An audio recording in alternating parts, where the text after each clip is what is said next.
Well, thank you very much, everybody, for being here tonight. Thanks specifically to Boris Groys for having me and for the very generous introduction. Thanks also to Maria and the former West for inviting me. I dreamed a dream, politics in the age of mass art production. This contribution deals with the age of mass art production. This is an adopted, not an original project.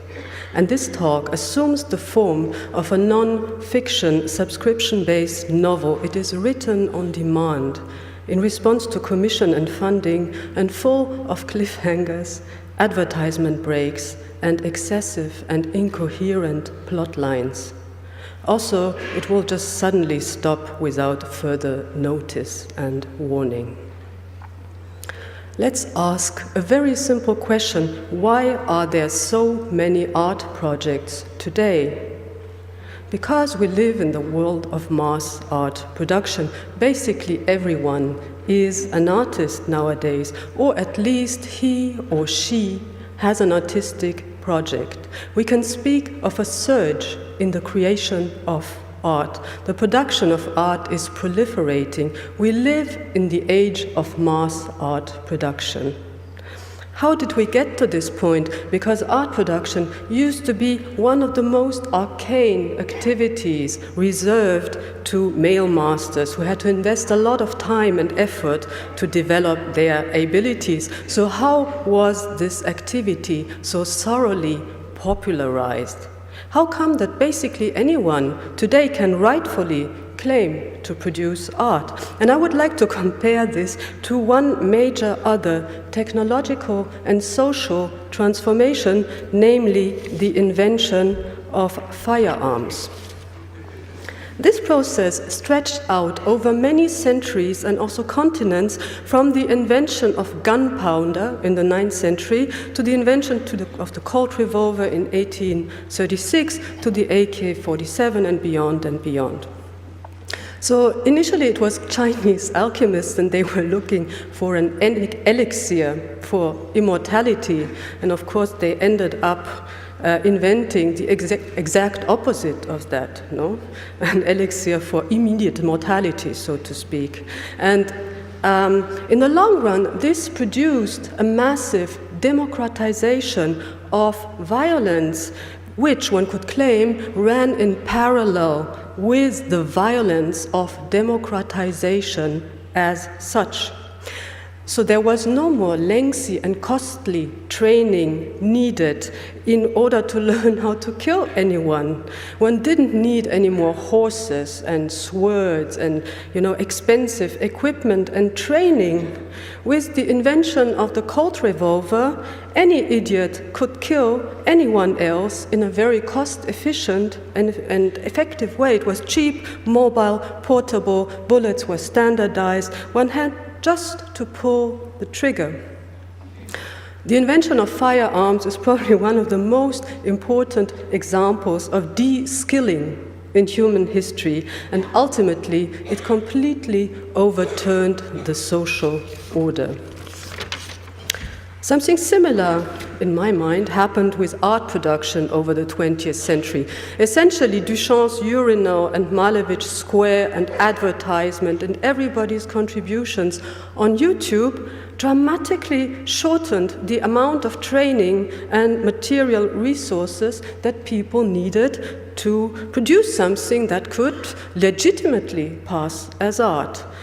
The emergence of technologies of reproductive technologies of representation had a specific impact on these developments. It's perhaps no coincidence that early photo equipment was advertised in the same way than Colt revolvers. Kodak's early roll film camera, Brownie, had the tagline, "You pull the trigger, we do the rest." So shooting and de-skilling in image production went hand in hand, and it's definitely no surprise that nowadays, in the age of artistic mass production, armed people are also joining the growing league of artists. Let me give you one example of an art project actually several, I was told when recently I was stopped on a checkpoint on a remote dirt road.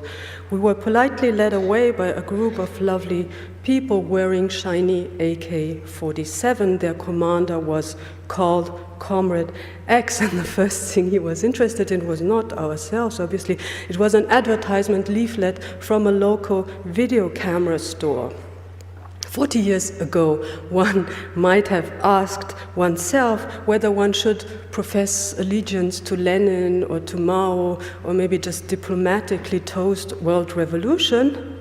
But in the age of mass art production, the question is no longer between Lenin and Mao, but between Canon and Panasonic. And toasting world revolution is replaced by the only universally applicable question today. Comrade, what is your art project? So I really want to add now, I'm not making this up. No, you will see that I couldn't make this up because it's much too inconvenient for me to make up. No, it's really based on a real conversation. This is what Comrade X replied to this question.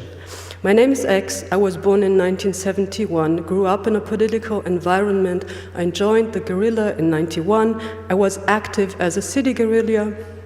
I was arrested in mid-92, spent 10 years in jail.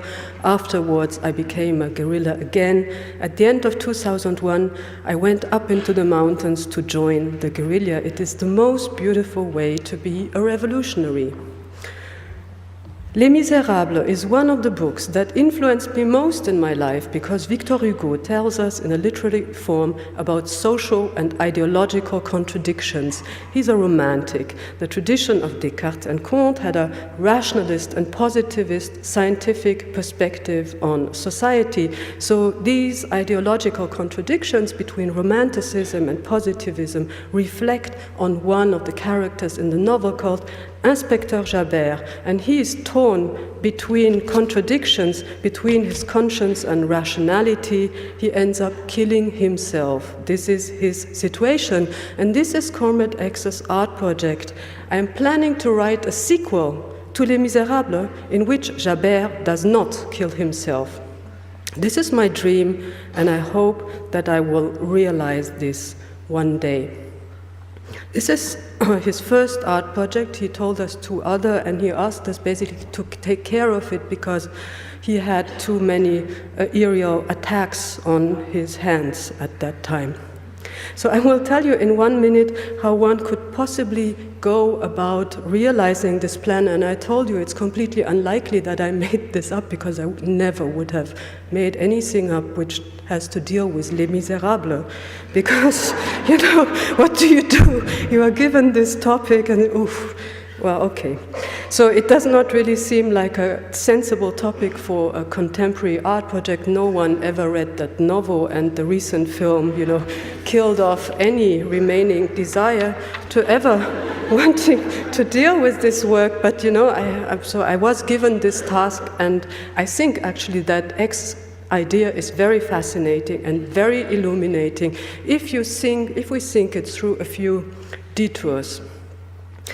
And first, let's return to the initial question, the age of mass art production, the era in which almost every human being has an art project.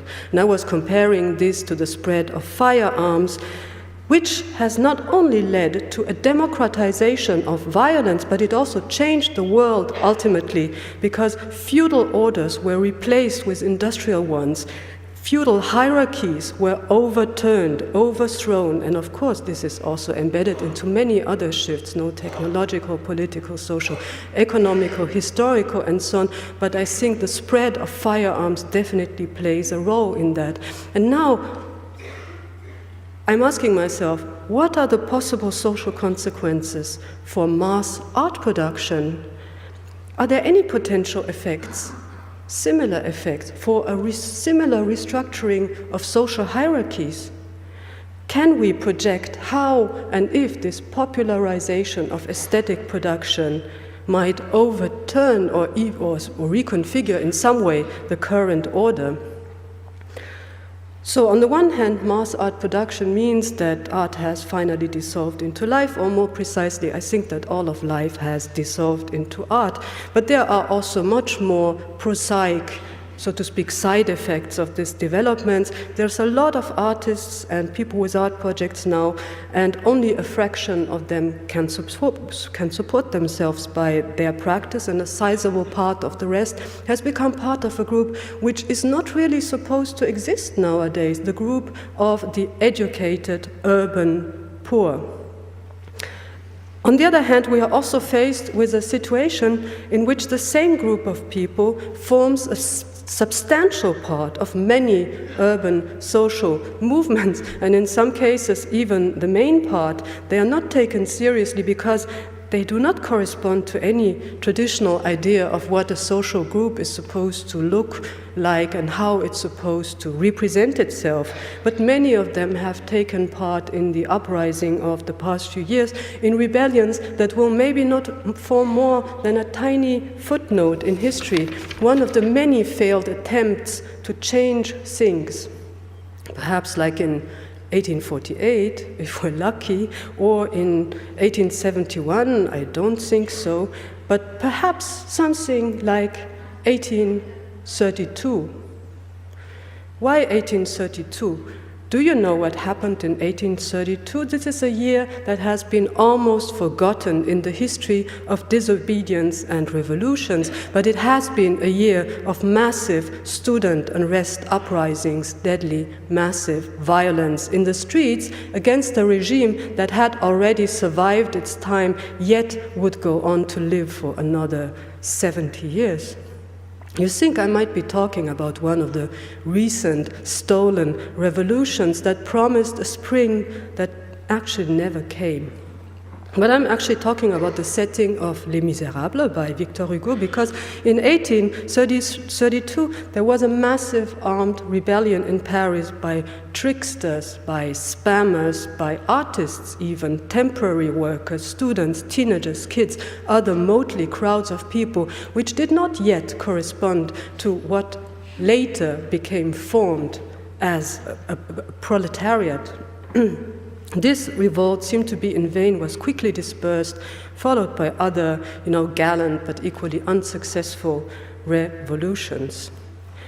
So now we are sort of back with Comrade X's project, giving it another twist by aligning it with a tradition of defeated uprisings. But then again, is this really enough to make it worth the effort? One has still to admit that Les Misérables is a terrible book, no? It feels like an oversized literary telenovela which has cliffhangers every 30 pages to accommodate advertisement breaks. The plot lines are completely impossible, convoluted, and barely hanging together by coincidence, and they read as if the author got paid per page and thus just rambled on indefinitely. Its form is certainly affected by the serial newspaper novels of the time, which appeared in installments and combined new industrial printing technologies and mass readership with rambling pulp fiction, basically, which was written on commission, thus basically anticipating the form of the TV soap. But this also brings in another idea, because each of these chapters had to, so to speak, vie for the survival of the whole series, because only if every chapter was successful, the series would be continued, and if not, the commission would simply be dropped. So each chapter was, so to speak, a renewed job interview. It was another pitch, for the same project. It was a permanent public audition to get the next chapter funded, to realize the project step by step, or rather check by check, as an add-on module. So the novel, in fact, consisted of a series of pitches for itself. It was an auto-audition, so to speak, and the pitch itself became part of the drama. And I think that this formal level, not the shootout at barricades, in 4K, shot in 4K, with singing, Hollywood actors, that this formal level is the most contemporary political level of Les Misérables, and this is embodied by a stellar performance, not by the recent one by Anne Hathaway, who got an Oscar for her performance, but by Susan Boyle, if you remember,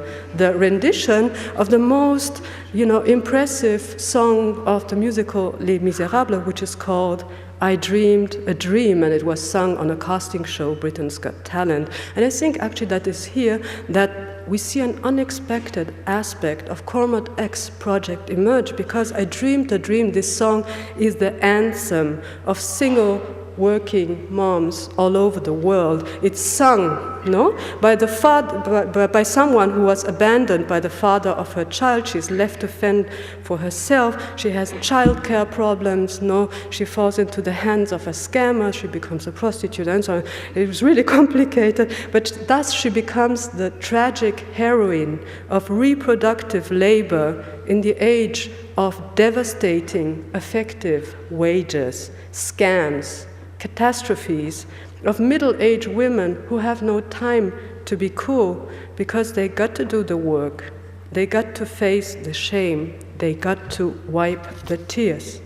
I will show you this clip. I'm sure you have seen it already, but anyhow, no, not that one. Oh, hang on. Okay, here it is.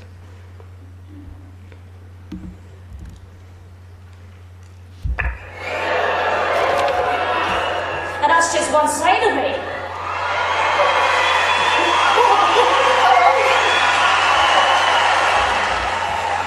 Okay, what's the dream? I'm trying to be a professional. And why hasn't it worked out so far, Susan? I've never been given the chance before, but here's hoping it will change. Okay, and who would you like to be as successful as? Elaine Page. Elaine Page. What are you going to sing tonight? I'm going to sing I Dreamed a Dream from Les Misérables. Okay. Big song. Yeah? Yes.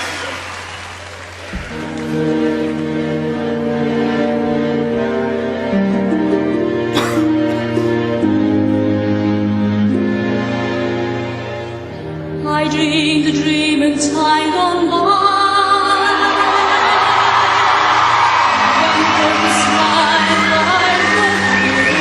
You didn't expect that, did you? Did you? No.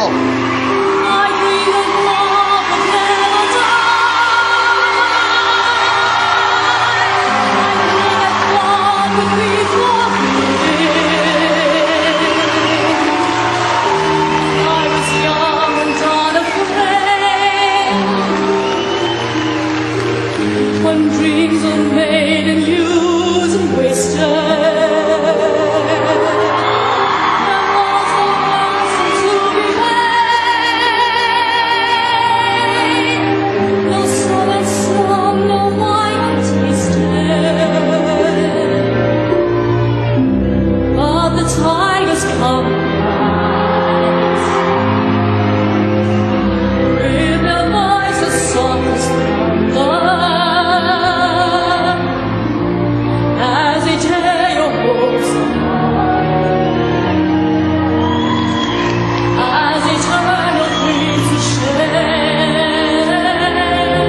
So I think from this stellar rendition, it is really obvious that there is another species of miserable around, not off stage, but on stage.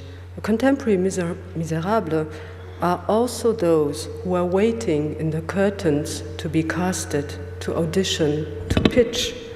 They are the crowds who are too fat, too awkward, too old, too accented, and who nevertheless go perform in front of posh juries in order to be voted up or down, to be ridiculed, to be dismissed, to be fired, to present their art projects, their dreams or their songs. They are the wretched of the age of mass art production, facing judges with bleached smiles and anorexic cleavage. And of course, behind these, and even more invisible, there are many more who are mining the minerals we need for these freelance laptops, who are weaving the H&M clothes on display at jobs interviews. They are the ones that fight in the mountains, dreaming of artworks, and those that crouch to die behind barricades painted in trompe-l'œil patterns. So the miserable in the age of mass art production is the rabble waiting to be discovered by castings, job interviews, competitions through call for papers, pitches, talent fairs. They are pleading to be called out in front of juries, assessed, ridiculed, lured by the spam promise of instant celebrity, fame, and biennial speedboat rides with Vladimir and Naomi. We are auditioning, interviewing, pitching vanity art projects, taping protests in gonzo porn fashion, and announcing our suicides on Facebook.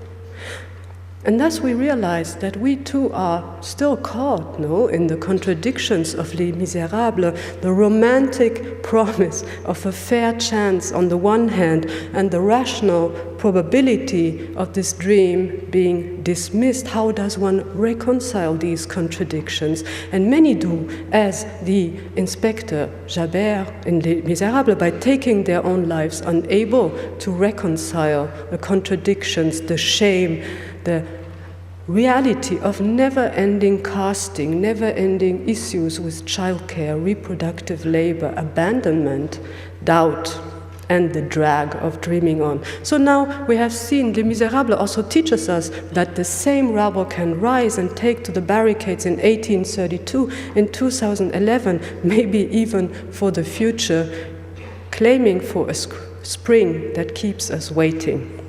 So now, at the end, I suggest to come back to Comrade X's art project for a second time, for the last time, and this is how I suggest to realize.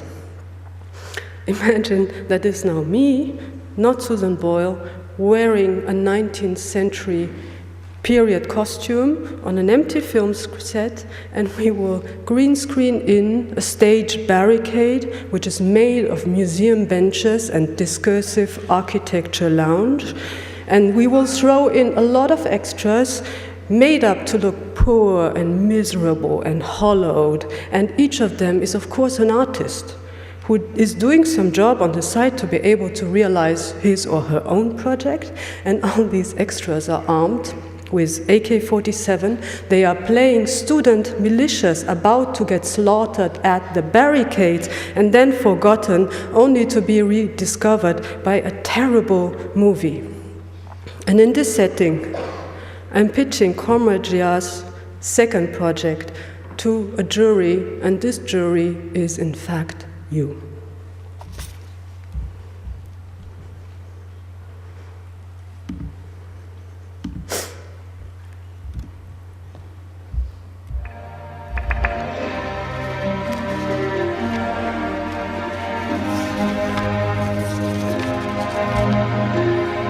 This is my second art project, Chasing Spring. We are guerrilla, and my second project has its point of departure in the fact that we are guerrilla who live, think, and feel. The idea for a documentary which I developed will connect the life of the nomad to the one of the guerrillas. You, my friends, are also documentary filmmakers. We share this.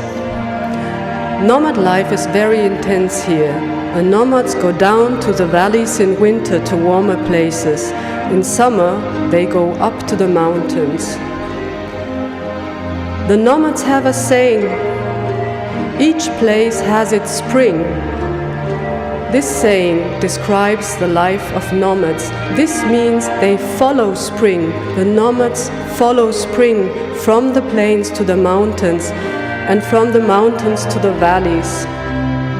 The guerrilla brings spring to social life.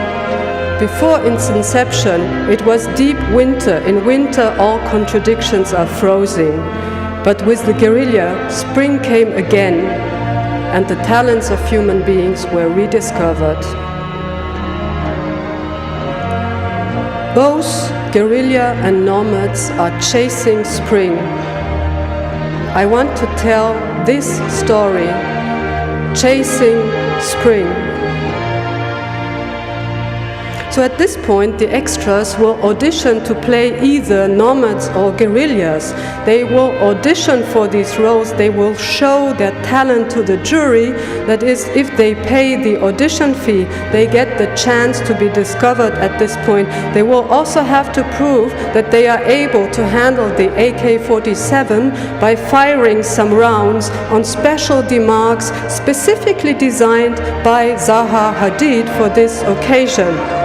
Is there any talent here by chance that would like to audition now? So you will get the chance to submit your own art projects, either in the role of nomad or of guerrilla, and the jury will select one of these submissions to be published on a special website accessed via a direct link from the Venice Biennial.